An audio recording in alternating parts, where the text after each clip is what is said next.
오늘 저와 여러분에게 주시는 하나님의 말씀은 요한 1서 2장 28절의 말씀입니다. 자녀들아, 이제 그의 안에 거하라. 이는 주께서 나타나신 바 되면 그가 강림하실 때 우리로 담대함을 얻어 그 앞에서 부끄럽지 않게 하려 함이라. 아멘. 잘 지내셨어요? 요즘 코로나만 안 걸리면 무조건 잘 지낸 것 같습니다.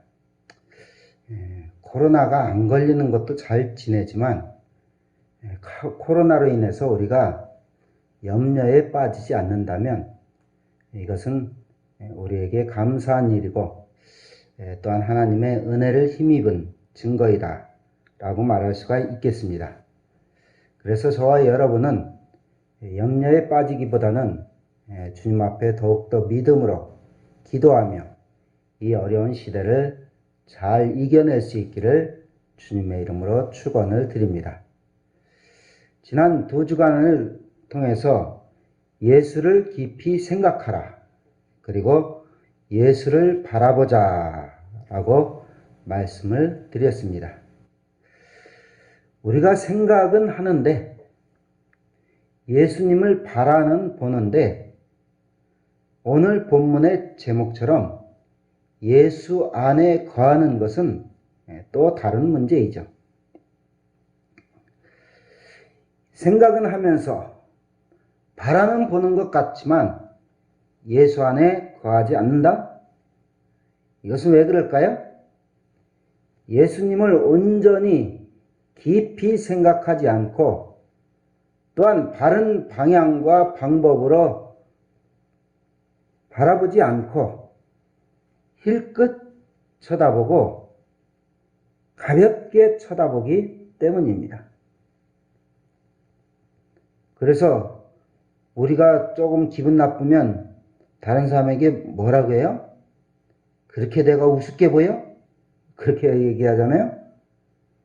예수님도 우리에게 내가 그렇게 우습게 보이냐? 그래서 그렇게 힐끗 쳐다보고 대충 생각하고 그러느냐? 그렇게 질문하실 수도 있을 것입니다. 지금 코로나로 인해서 예수님을 바라보지 않고 예수님을 생각하지 않고 교회 밖으로 나간 성도들을 다시 어떻게 하면 예수님 안으로 들어오게 할까? 많은 교회들이 고민을 하고 특별히 이를 위해서 규모가 큰 교회들은 더 열심히 자신들의 모든 장비를 동원해서 온라인 예배, 실시간 온라인 수요 예배, 새벽 예배, 저녁 기도회, 금요 성령 집회, 이러한 것들을 하는 것을 유튜브를 통해서 볼 수가 있습니다. 또 어떤 교회는 경제가 망하는 것도 또한 여러 가지 망하는 것도 힘든 것이지만 성도들이 교회 밖으로 내몰리고 있는 데에 대해서 분개하며 대면 예배를 강행하다 폐쇄 조치를 당하고 또 어떤 교회는 폐쇄 조치를 무기한으로 당했다가 무슨 이유인지도 본인들도 모르게 하루 만에 해제가 되는 그러한 사건이 일어났습니다. 그러한 교회 목사님은 이렇게 항변합니다. 하루에 750만 명이 지하철을 이용하는데 지하철발 코로나 그런 얘기는 아예 하지 않는다는 거예요. 그리고 나머지는 교회발 코로나, 교회에 달린 발. 그래서 나머지 다른 사람들은 다 기어다닌다는 거예요.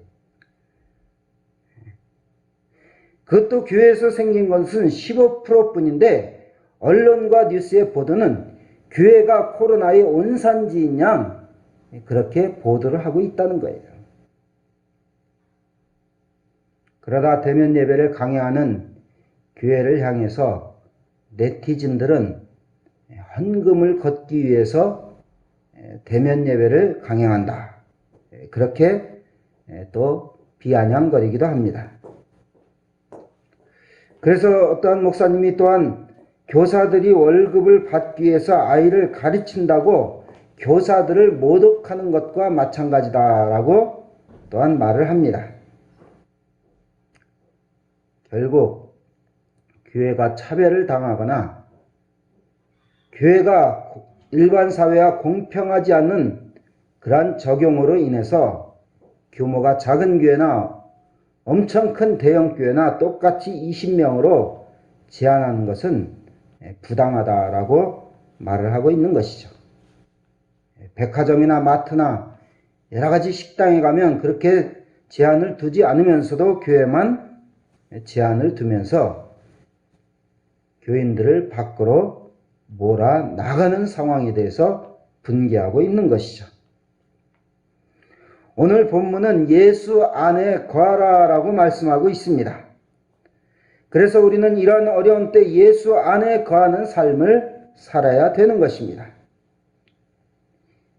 예수 안에 거하기 위해서는 예수 밖에 사는 사람들의 삶의 모습을 봐야 돼요.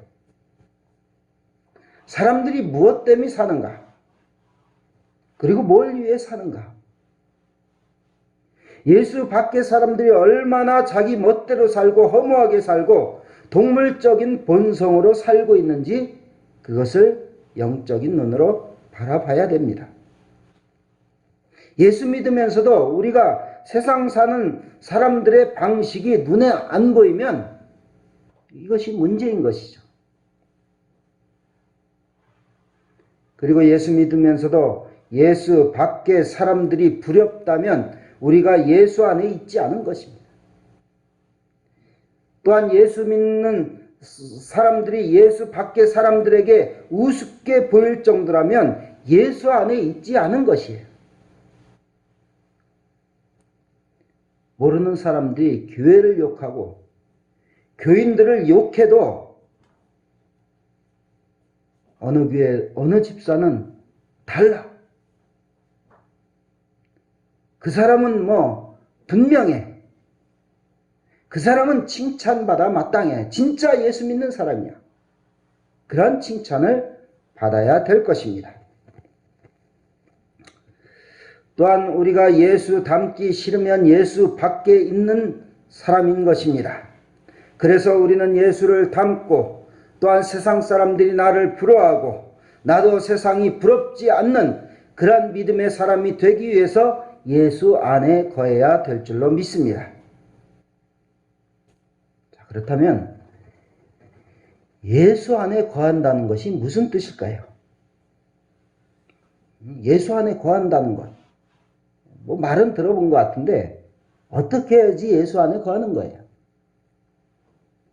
먼저는 우리는 예수님의 은혜로 산다는 것을 늘 마음 깊이 새길 때 우리가 예수 안에 거하는 삶을 살게 되는 것이에요.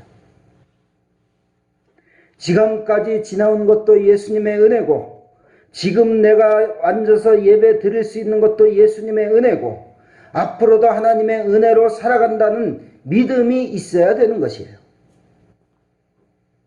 그래서 요즘 나오는 찬양 중에 아주 은혜로운 찬양, 은혜 아니면 살아갈 수가 없네. 세상의 평안과 위로는 내게는 없지만 예수밖에 없네.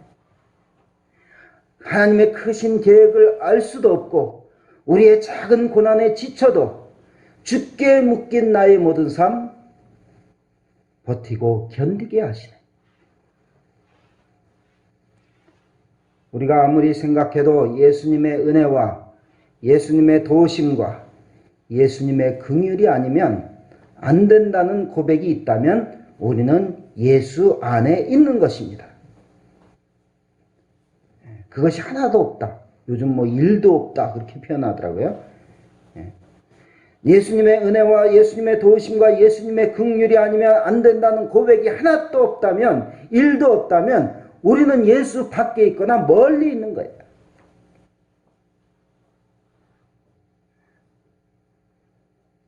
그래서 우리는 내가 힘쓴다고 되는 것이 아니라 예수님의 은혜로 되어진다 라는 믿음의 고백이 있어야 되는 것이. 우리가 아무리 용을 써도 힘을 써도 안 되는 것은 안 되는 것이, 하나님이 허락하셔야 되고 하나님이 사인하셔야 되는 거예요. 그러나 주님의 은혜가 있다면 안 되는 것도 되는 것입니다. 그래서 우리가 구할 것은 은혜밖에 없는 것이에요. 오직 예수뿐이네. 오직 예수뿐이네.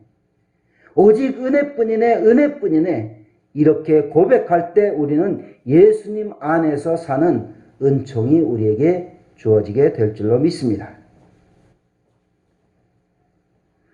또한 예수 안에 거한다는 것은 예수님의 말씀으로 산다는 것이에요. 모든 성경은 하나님의 감동으로 된 것으로 교훈과 책망과 바르게 함과 의로 교육하기에 유익하다라고 말씀하셨습니다. 성경의 모든 하나님의 말씀은 교훈하고 우리를 책망하고 우리가 바른 길로 가게 하고 의로 교육하기에 하나님의 의와 하나님의 공의와 하나님의 정의와 하나님의 나라로 이 백성으로 살기에 유익하다라고 말씀하셨습니다. 그리고 시편 119편 105절에는 주의 말씀은 내 발의 등이요 내 길의 빛이니이다 라고 말씀하고 있는 것입니다. 여러분, 요즘 인류의 빛이 뭐예요? 야, 인류가 새로운 빛을 발견했다. 이것은 코로나 백신을 발견했다. 그것을 인류의 빛이라고 말할 것입니다. 자, 백신을 지금 맞고 있다고 하는데 백신 때문에 확실히 나아졌다라는 얘기는 들리지 않아요.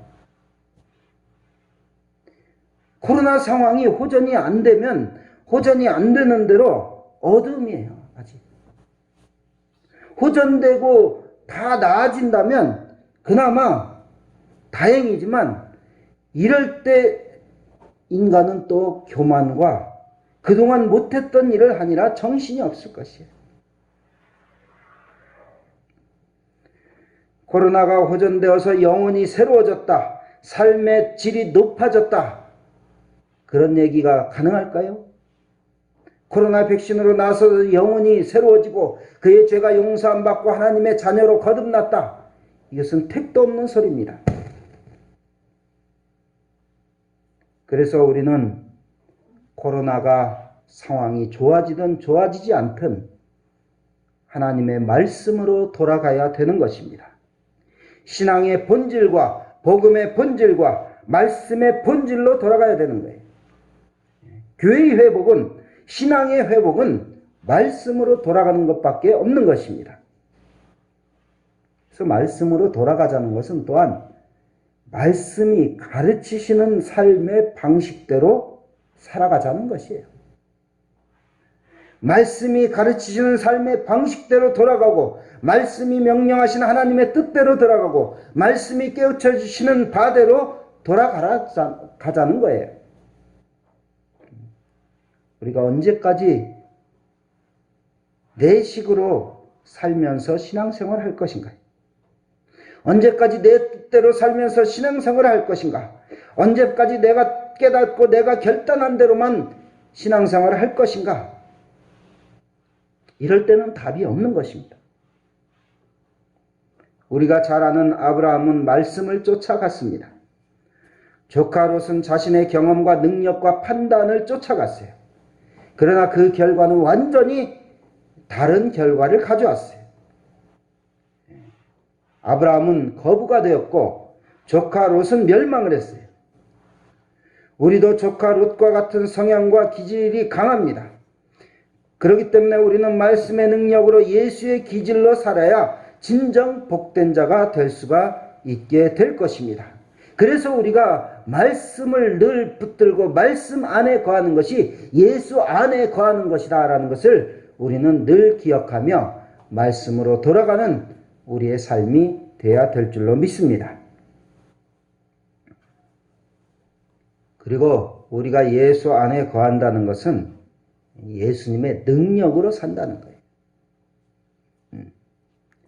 예수님의 능력으로 산다는 것은 예수님으로부터 힘과 어떤 우리의 삶의 원천을 예수님으로부터 공급을 받는다는 것입니다.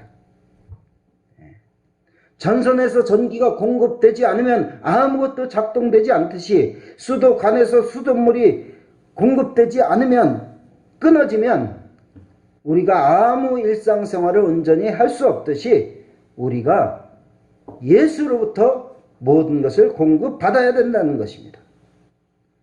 우리는 어쩌면 예수 믿으면서도 내 능력으로 살아갑니다. 우리가 믿는 구석이 무엇이에요? 돈이에요? 직장이에요? 우리의 자녀예요? 예수의 능력이 내 능력이 되면 우리는 예수 안에 거하게 되는 것입니다. 예수님의 능력은 살아가는 삶의 방식, 삶의 가치관, 붙드는 바가 예수님의 가치관, 예수님의 방식, 예수님이 붙들었던 하늘나라를 붙든다는 의미가 있는 것입니다.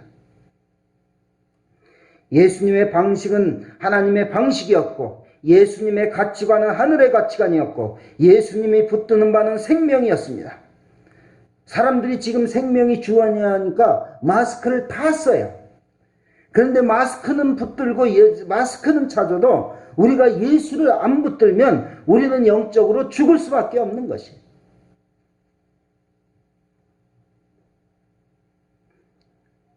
그래서 우리는 예수님의 능력이 나를 살린다라는 것을 우리는 꼭 기억해야 할 것입니다. 예수의 능력이 나를 새롭게 한다. 예수 부활의 능력이 모든 것을 바라고 견디며 이기며 믿으며 나아가게 하는 능력이다라는 것을 우리는 날마다 고백할 때 우리는 예수 안에 거하는 삶을 살게 될 줄로 믿습니다. 그래서 우리는 예수의 이름으로 일어서리, 예수의 이름으로 일어서리, 원수가 날 향해 와도 쓰러지지 않으리, 주가 주신 능력으로, 주가 주신 능력으로 이렇게 찬양하며 나아가야 될 것입니다. 마지막으로 예수 안에 거한다는 것은 기도로 주님과 함께 산다는 것을 의미합니다.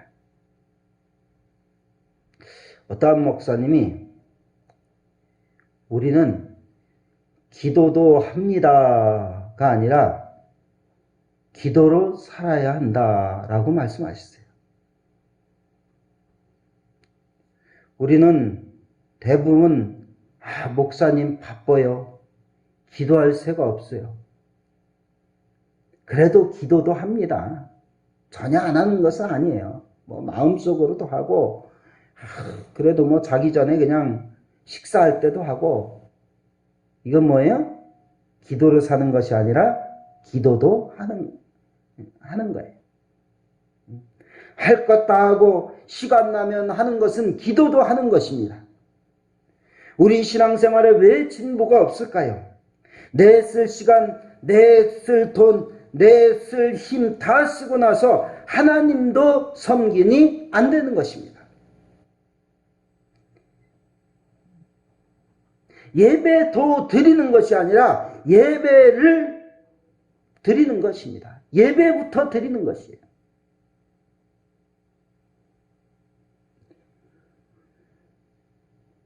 우리가 돈도 힘도 시간도 다 필요합니다. 그러나 크리스찬은 예수로 살아야 되는 것이, 기도로 살아야 되는 것이, 그래야 예수 안에 거하는 것입니다. 어떻게 예수로, 기도로 살 수 있을까요? 우리의 삶의 중심에 예수, 기도, 말씀이 중심이 되어야 돼요. 중심이 흔들리면 다 흔들려 버리는 거잖아요. 그래서 우리는 최소한 기도의 장을 마련해야 됩니다. 기도의 시간을 늘려가야 됩니다. 그렇지 않고 예수 안에 거한다는 말짱 거짓말이에요. 거짓말. 거짓말이 뭐예요? 거짓말보다 더 나쁜 것. 아주 그냥 거짓말하고 있어요.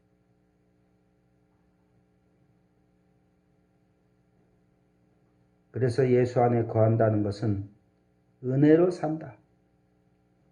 그리고 말씀 안에 거한다. 하나님의 능력으로 산다. 기도로 산다는 것입니다. 그러면 어떻게 될까요? 요한복음 15장에 보면 너희가 내 안에 내가 너희 안에 있으면 열매를 많이 맺나니 너희는 포도나무여 나는 가지니 너희가 내 안에 내가 너희 안에 있으면 열매를 많이 맺게 된다고 했습니다. 그리고 오늘 본문에 있는 것처럼 예수 안에 거하라. 예수께서 강림하실 때 부끄럽지 않게 하려 함이라. 우리가 예수 안에 거하면 열매를 많이 맞게 되고 그리고 부끄럽지 않게 되는 하나님의 자녀가 될 수 있기 때문에 예수 안에 거하라는 것이에요. 열심히 살았는데 뭐 하긴 했는데 아무 열매가 없어요. 주님 앞에 설 때 부끄러움만 남았어요. 그렇다면 우리가 왜 사는 겁니까? 세상적으로도 성공을 못했고 신앙적으로도 성공을 못했고 왜 사는 거예요? 그냥 사는 거예요? 숨 쉰 거예요? 그냥 과동바동하다 끝내는 인생입니까?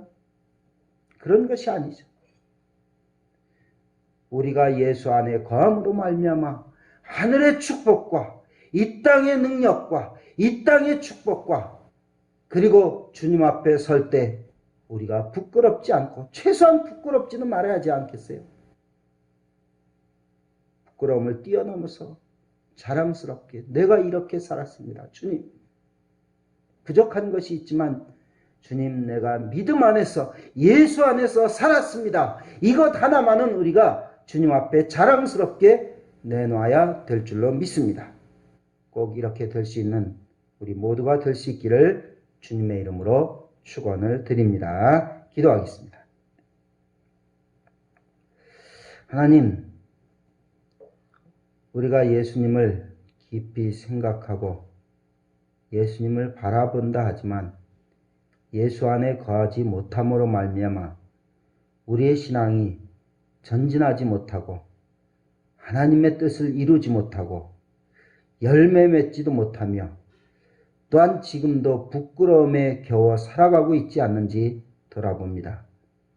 이제 저희들이 하나님의 은혜 안에 거하게 하여 주시고 하나님의 말씀을 붙들고 살게 하여 주시고 하나님의 능력을 회복하게 하시고 기도하는 가운데 우리가 더욱더 아름다운 신앙의 열매를 맺어가고 주님 앞에 설 때 절대로 부끄럽지 않는 우리의 신앙과 인생이 될 수 있도록 은혜를 더하여 주시옵소서. 이렇게 예수 안에 거하기 어려운 때 저희들이 더욱더 정신을 차리고 근신하며 깨어 기도하는 가운데 예수 안에 늘 거하는 삶을 살아가는 우리 모두가 될 수 있도록 은총을 베풀어 주시옵소서. 예수님의 이름으로 기도하옵나이다. 아멘.